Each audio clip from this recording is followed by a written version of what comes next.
তো বন্ধুরা, আমার আজকের এই রেসিপি গরম গরম ভাত, তার সাথে বেগুন সিদ্ধ, টমেটো সেদ্ধ, ডিম সেদ্ধ, আলু সেদ্ধ, মুসুরির ডাল সেদ্ধ, সবগুলোই আমি দেখিয়ে দিলাম।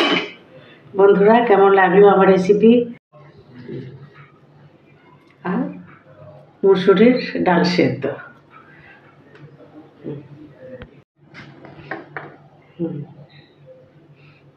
আছে, তার সাথে তারপরে আমার মুসুরি ডাল সেদ্ধ হয়ে গেছে। সব একের পর এক মাখাবো আর দেখাবো। সমস্ত সেদ্ধ আমার ছাড়ানো হয়ে গেছে, বেগুনের খোসাও ছাড়িয়ে নিলাম।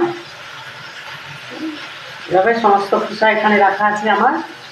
এরপরে আমি বেগুনটা এই জায়গাটা রেখে দিলাম। আমার সমস্ত ছাড়ানো হয়ে গেছে। আর একটা সেদ্ধ বাড়িয়ে দিয়ে ডিম দিয়ে দিলাম, তার সাথে ডিম সেদ্ধ হবে। তো আরেকটা পোস্ত দেখাই বন্ধুরা, বেগুন সেদ্ধ। আজ তো সবই সেদ্ধ হবে, তাই কড়াইয়ের মধ্যে বেগুন টমেটো দিয়ে এটাকে আমি সেদ্ধ করে নেব। এবার আমি প্রেসার কুকারটা বন্ধ করে দিলাম।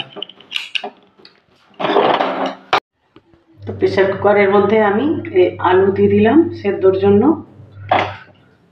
তার সাথে আমি এই পোটলাটা দিয়ে দিলাম। আমি প্রেসারে এটাকে সিটি দিয়ে নেব।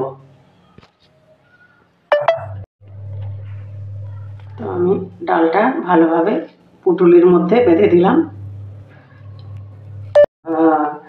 মুসুরি ডাল সেদ্ধ তৈরি করতে চলেছি।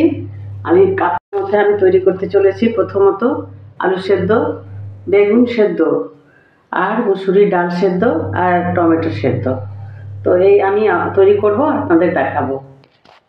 শাহী কিচেনে সবাইকে স্বাগত বন্ধুরা। আজ আমার দুপুরের লাঞ্চ রেসিপি আরম্ভ করেছি, প্রিপারেশান। তো